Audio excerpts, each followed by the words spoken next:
안녕하세요. 스카이프리즘 김하늘 변호사를 통해 보는 생활법률 시간입니다. 저는 이 프로의 진행을 맡은 류경라입니다. 김하늘 변호사님, 오늘은 어떤 사건을 준비해 오셨나요? 네, 진행자님은 호환이나 마마 같은 말을 들어보신 적 있으세요? 네. 예전에 얼핏 들어본 것 같아요. 호환이라는 말은 호랑이에게 물려가는 것을 의미하고 마마라는 것은 천연두를 그렇게 불렀다고 들었어요. 네, 맞아요. 진행자님은 나이가 어려서 저런 말을 들어보지 못하셨을 것 같은데 정확하게 알고 계시네요. 그러니까 아직 근대화가 진행되기 전에는 교통이라든가 의학 같은 것이 발전하지 않았잖아요. 그런 시절에는 사람들이 생각할 수 있는 가장 무서운 재앙이 호랑이한테 물려간다거나 전염병에 감염되는 것이었겠죠. 그렇다면 요즘 사람들, 특히 자영업을 하시는 분들에게는 무엇이 가장 무서울까요? 글쎄요. 방문한 손님들이 남기는 후기나 댓글 테러 같은 게 가장 무섭지 않을까요? 제가 생각했던 정답은 아닌데, 진행자님 말씀을 듣고 보니 일리가 있네요. 맞아요. 자영업 하시는 분들, 그 인터넷 방문 후기나 악성 댓글에 스트레스 엄청 받으시죠. 그 부분도 언제 말씀드릴 기회가 있었으면 좋겠네요. 근데 제가 오늘 말씀드릴 주제는 바로 세금이에요. 자영업자들에게는 호환 마마보다 더 무서운 것, 그것이 바로 세금이죠. 네, 그렇군요. 오늘의 주제는 세금이군요. 그런데 변호사님, 제가 자영업을 해보지 않아서 그냥 막연히 생각하는 것일 수도 있는데, 세금은 모든 국민들이 당연히 내야 하는 것 아닌가요? 맞아요.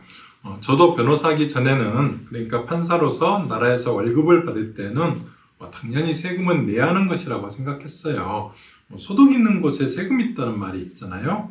또한 국방이라든가 철도, 도로, 항만 같은 개인이 할 수 없는 사회 간접 자본, 그리고 어려운 사람들을 위한 복지 정책, 이런 것들을 시행하려면은 나라가 돈이 있어야 되잖아요. 국가의 재정은 세금으로 충당이 되니까 국민들로서는 내는 것이 당연한 의무인 거죠. 그런데 설마 변호사를 하시다 보니 생각이 바뀌신 건가요? 완전히 바뀐 건 아니고요. 지금도 버는 돈에 대해서는 당연히 세금을 내야 한다고 생각해요. 근데 제가 변호사로서 조세 사건에 맡아서 하다가 보니까 이 세금이라는 것이 정말 무섭다는 것을 알겠더라고요. 그리고 세금을 내는 입장에서는 억울한 경우도 있는 것 같아요. 예, 맞아요. 변호사님은 조세 사건도 일가견이 있으시잖아요. 변호사님 홈페이지 보니까 국세청 조세 법률 자문도 오랫동안 맡아 하셨고, 조세 소송 승소 금액 10대 로펌에도 오르시지 않았어요?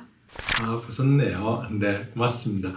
제가 세법에 관심이 있었기 때문에 개업하고 나서 특히 2년이 닿아서 국세청 조세법률자문을 맡아서 하였어요. 2015년에 조세자문으로 위촉이 돼가지고 이제 4년 동안 조세법률자문을 했죠. 그리고 조세소송을 맡아서 하다 보니까 2022년에는 우연찮게 그 조세 승소 금액 기준으로 해서 10대 로펌의 말석에 이름을 올리기도 했어요. 다른 로펌들 보니까 율촌, 김앤장, 태평양, 광장처럼 우리나라 10대 로펌에 속하는 쟁쟁한 로펌이더라고요. 이런 대형 로펌들과 어깨를 나란히 한다는 것을 보니까 변호사님이 정말 대단하시구나 느껴져요. 너무 칭찬해 주시니까 좀 부끄럽네요.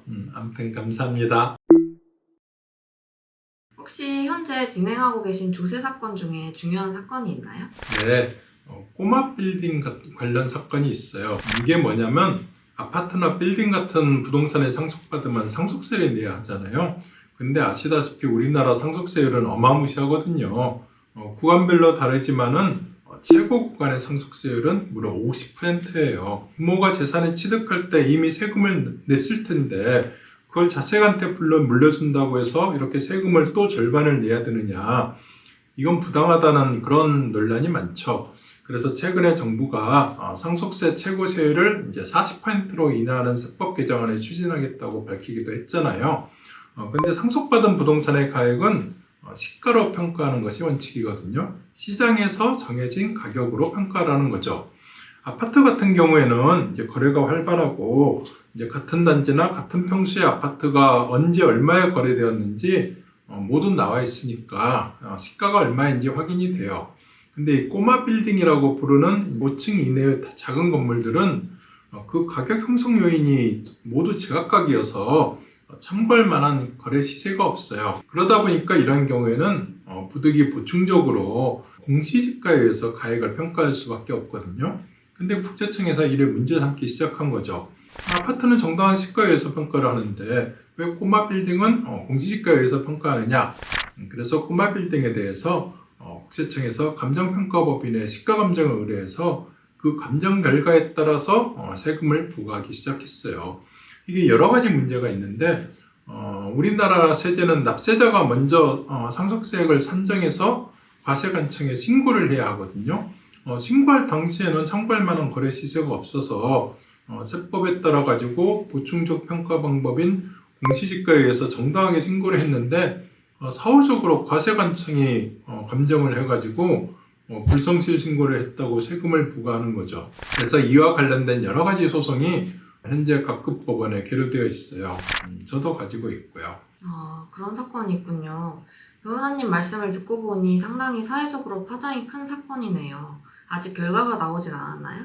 예, 하급심에서는 지금 이제 엇갈린 판결들이 많이 나오고 있는데 아직 대법원 판결은 나오지 않았어요. 결과가 나오면은 이기건 지건 한번 이 채널에서 주제로 삼아보려고 해요. 여러 가지로 생각할 것이 많은 사건이거든요. 네, 그렇네요.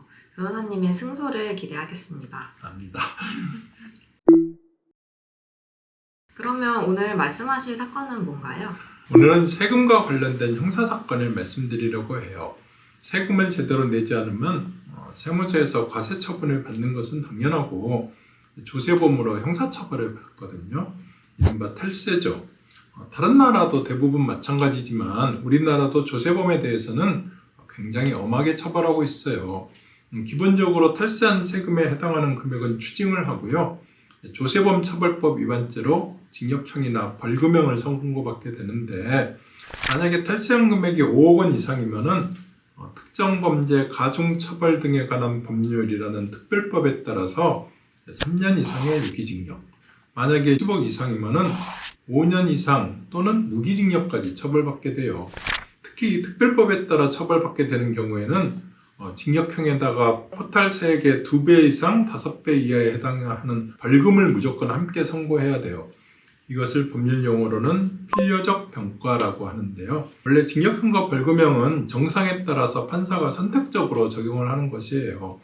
예컨대 사기죄 같은 경우에는 법정형이 10년 이하의 징역 또는 2천만 원 이하의 벌금에 처한다고 규정되어 있거든요. 사기라고 해도 천태만상이잖아요. 피해액이 수십억, 수백억 원에 이르는 사기도 있지만은 예컨대 돈이 없으면서 음식점에 들어가서 1만 원짜리 설렁탕을 시켜 먹는 것도 법률적으로는 이제 무전취식에 해당하는 사기거든요. 판사가 그 정상을 따져서 중한 경우에는 징역형을 선고하고 가벼운 경우에는 벌금형을 선택하는 거죠. 근데 이 특별법 위반에 해당되는 경우에는 판사가 징역형이나 벌금형 중에서 선택하는 것이 아니라 무조건 징역형과 벌금형을 함께 선고해야 하는 거예요. 그렇군요. 형이 아주 엄하네요. 그런데 세금을 수억 원, 수십억 원이나 탈세했다고 하면 그 정도는 각오해야 되는 거 아닌가요? 맞아요.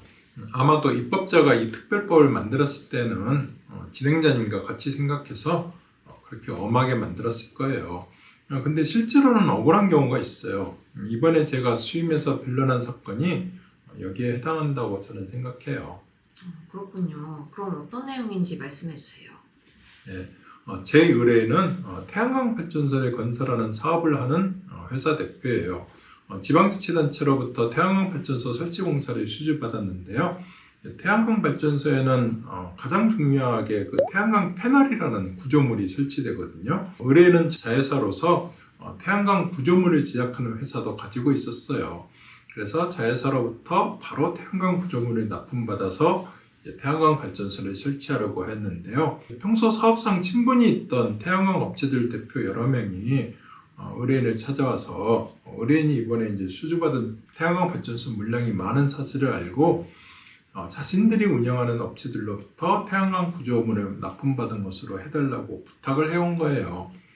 태양광 발전소는 대부분의 발주 물량이 지방자치단체에서 발주하는데 지방자치단체에서 발주하는 공사에 입찰을 하려면은 어느 수준 이상의 광급 공사 수주 실적이 있어야 해요. 그래서 실적이 필요하니까 자신들이 운영하는 업체들을 중간에 넣어달라고 부탁을 한 거죠. 그래서 제 의뢰인은 평소 사업상 친분이 있는 업체 대표들 부탁이기도 해서 별다른 생각 없이 일을 들어주었어요. 그렇군요. 그런데 그게 문제가 되나요? 네, 실제로는 자회사로부터 직접 태양광 구조물을 납품받았으면서 계약상으로는 자회사가 중간업체들에게 공급하고 중간업체들이 이를 최종적으로 의뢰인이 운영하는 업체에 납품하는 것처럼 그렇게 계약서를 작성한 거잖아요. 조세범 처벌법은 이처럼 재화나 용역을 실제로 공급하지 않는 업체를 중간에 끼워넣고 세금계산서를 발급하는 행위를 이제 부정한 방법으로 조세를 포탈하는 행위로 보고 처벌을 하고 있어요. 그게 바로 세금을 포탈하는 범죄가 되는 거군요. 그 재화나 용역을 공급하는 경우에는 공급가액의 10%에 해당하는 이제 부가가치세를 포함해서 세금계산서를 발급하잖아요. 그리고 이 부가가치세는 나중에 환급을 받을 수가 있어요. 그래서 최종적으로는 이제 소비자가 부담하는 세금이 부가가치세예요. 근데 이를 악용해서 이른바 이제 자료상을 이용하는 조세 범죄가 있어요. 실체가 존재하지 않는 유령회사를 중간에 끼워놓고 그 회사 명의로 세금계산서를 발급받아서 본인은 세무서로부터 부가가치세를 환급받는 거예요. 그러면 세무서는 세금계산서를 발급해준 유령회사를 상대로 부가가치세를 부과하는데 유령회사가 실체가 존재하지 않는 회사인 만큼 현실적으로는 세금을 징수하지 못하게 되는 거죠. 입법자가 허위 세금계산서 발급 행위를 이른바 끼워넣기라고 해서 처벌을 하고는 것은 바로 이런 자료상을 이용한 탈세 행위를 막기 위해서예요. 어렵긴 하지만 대충 이해했어요. 그런데 변호사님이 말씀하신 사건은 이런 자료상을 이용한 탈세 행위는 아니지 않나요? 맞아요. 그래서 의뢰인이 억울한 거예요. 의뢰인은 각 단계에서 정상적으로 세금계산서를 발급했고 그에 따른 부가가치세도 모두 정상적으로 납부를 하였어요.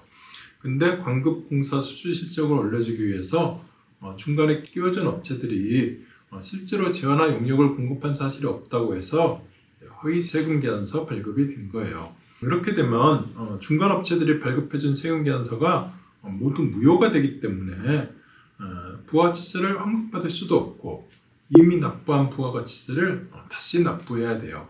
이미 세금을 냈지만 그건 무효가 되고 그만큼의 세금을 포탈한 것이 되는 거죠. 그리고 그 금액이 수십억 원이 되기 때문에 앞서 말씀드린 특정범죄 가중처벌 등에 관한 법률 위반으로 5년 이상의 징역 또는 무기징역에 해당하게 되었어요.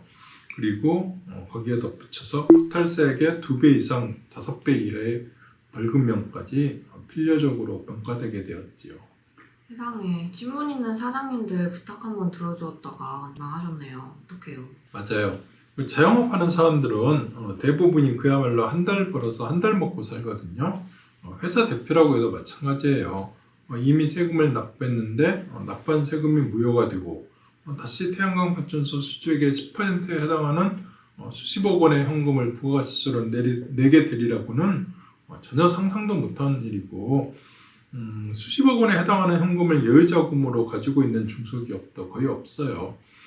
의뢰인이 운영하는 회사는 부도를 맞았고 회사 공장과 부지 등 자산은 모두 경매 처분되었어요. 나름 탄탄한 회사였는데 하루아침에 망하게 된 거죠. 정말 안 됐네요. 그뿐이 아니에요. 이 세법이 무서운 것이 연대 책임 규정이 매우 많아요. 회사에 부과된 세금을 회사가 내지 못할 때에는 그 회사의 대주주가 연대 책임을 지게 되어 있어요. 제 의뢰인은 회사의 대표이사이자 최대주주였기 때문에 회사가 납부하지 못한 세금에 대해서 연대 책임을 지게 되었어요. 그래서 의뢰인 개인의 부동산이나 예금 그리고 의뢰인이 가족과 함께 살고 있는 아파트 이런 것까지 모두 경매 처분되었고 결국 의뢰인의 가족은 친정집에 얹혀 살게 되었어요. 세상에. 하루아침에 잘 나가는 사장님에서 와이프 친정에 얹혀 사는 무능한 남편이 되어버렸으니까 의뢰인의 심정이 어떻겠어요. 실제로 의뢰인은 몇 번이나 자살할 생각을 했었다고 해요. 그런데 이제 와이프나 어린 아들이 눈에 밟혀서 죽지도 못했다고 하더라고요. 그런 상황에서 이제 수십억 원 탈세범으로 이제 형사재판까지 받게 되니까 제게 찾아온 거죠. 정말 억울하겠네요. 세금을 탈세하려고 한 것도 아니고 실제로 세금을 탈세한 것도 아닌데 이미 낸 세금을 다시 납부하느라 전 재산을 경매로 날리고 본인은 형사처벌까지 받게 되었으니까요. 그렇죠. 1심에서 그런 억울한 사정을 적극 변론을 해서 다행히 실형은 면하고 장량감경을 받아서 징역 2년 6월에 집행유예 3년을 받았어요. 다만 이제 앞서 말씀드린 대로 벌금형이 필려적으로 함께 부과되기 때문에 벌금 30억 원이 함께 부과되었어요. 정말 다행이에요. 그나마 변호사님을 잘 만나서 집행유예가 나온 것 같네요. 네. 근데 이게 벌금이 문제예요. 추징은 벌금하고 비슷한 게 이제 추징인데 추징은 피고인의 재산에서 국가가 빼앗는 것이기 때문에 피고인이 가진 재산이 없으면 추징할 수도 없어요. 유명한 전직 대통령이 29만 원만 가지고 있다고 해서 끝내 추징을 못했잖아요. 근데 벌금은 달라요. 이거는 형벌이기 때문에 벌금을 납입하지 않으면은 교도소에 끌려가 가지고 강제 노역을 해야 돼요. 이거를 법률 용어로 노역장 유치라고 해요. 보통 벌금 10만 원당 하루로 환산해서 노역을 하는데 예컨대 벌금 300만 원을 내지 않으면은 30일 동안 교도소에 끌려가서 강제 노역을 해야 되는 거죠. 세상에, 그러면 30억 원이면 몇십 년을 노역해야 하네요. 그렇지는 않아요. 이 노역장 유치 기간은 최대가 3년으로 규정되어 있기 때문에 아무리 벌금액이 커도 3년 이상을 노역장에 유치할 수는 없어요. 아무튼 그래도 3년은 교도소에서 살아야 하잖아요. 제 의뢰인의 경우에는 이제 세금을 내지 못해서 이미 모든 재산이 경매되었기 때문에 도저히 30억 원에 달하는 벌금을 낼 수가 없어요. 꼼짝없이 3년을 교도소에서 노역을 해야 되는 거죠. 너무 불쌍해요. 그래서 저는 다시 항소를 했어요. 이제 항소 이유는 명확하게 썼어요. 1심 재판부에서 피고인의 사정을 봐줘서 집행유예 판결을 해주신 것은 너무 감사하다. 그렇지만 피고인은 이미 세금을 내지 못해가지고 전 재산이 경매되었고 벌금 낼 돈이 없다. 그러면 3년의 노역장 유치를 해야 되는데 이 사건에서 피고인의 행위가 과연 이처럼 2중 3중으로 처벌을 받아야 할 만한 행위냐. 그래서 현명하신 재판부께서 부디 벌금에 대해서도 선고유예를 해주시기 바란다. 이렇게 썼죠. 선고유예가 뭔가요? 그 판사가 형을 선고하지 않고 2년 동안 유예를 하는 것이에요. 그 기간 동안에 피고인이 다른 범죄를 저지르지 않으면은 처벌을 받지 않고 그냥 끝나요. 죄질이 가볍고 정상 참작 사유가 뚜렷한 사건에서 징역형에 대해서 이제 간혹 가다가 선고유예를 해주는 경우가 있지만은 실무상 이렇게 벌금형에 대해서 선고유예를 해주는 경우는 극히 드물어요. 하지만 저는 바로 이 사건이 벌금형에 대해서도 선고유예를 해줘야 되는 그런 예외적인 사건에 해당한다고 생각했고 그런 정상을 항소심에서 적극 변론하였어요. 그래서 선고유예가 나왔나요?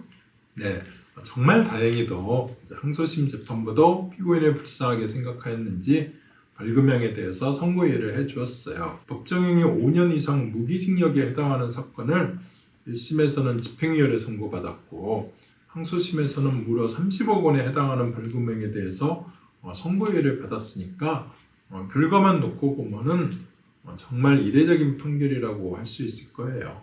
그렇네요. 변호사님이 대단하신 일을 해내셨네요. 네, 그렇지만은 이제 사건 내용을 들어보면은 진행자님도 그럴만하다고 이해를 해주시잖아요. 저는 처음부터 이 사건에 대해서는 이제 좀 자신이 있었어요. 뭐랄까, 제가 판사를 하다가 나왔잖아요. 그래서 그런지 저는 판사에 대해서 믿음을 가지고 있어요. 제가 판사할 때 제가 하는 판결이 신을 대리해서 하는 판결이라고 생각을 했거든요.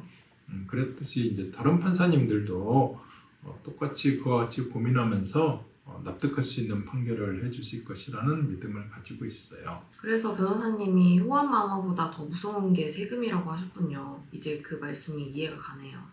꼬마빌딩 사건도 좋은 결과가 나와서 변호사님으로부터 조세소송에 대한 설명을 듣는 기회가 있었으면 좋겠어요. 감사합니다. 더욱 노력하겠습니다. 좋으신 말씀 감사합니다.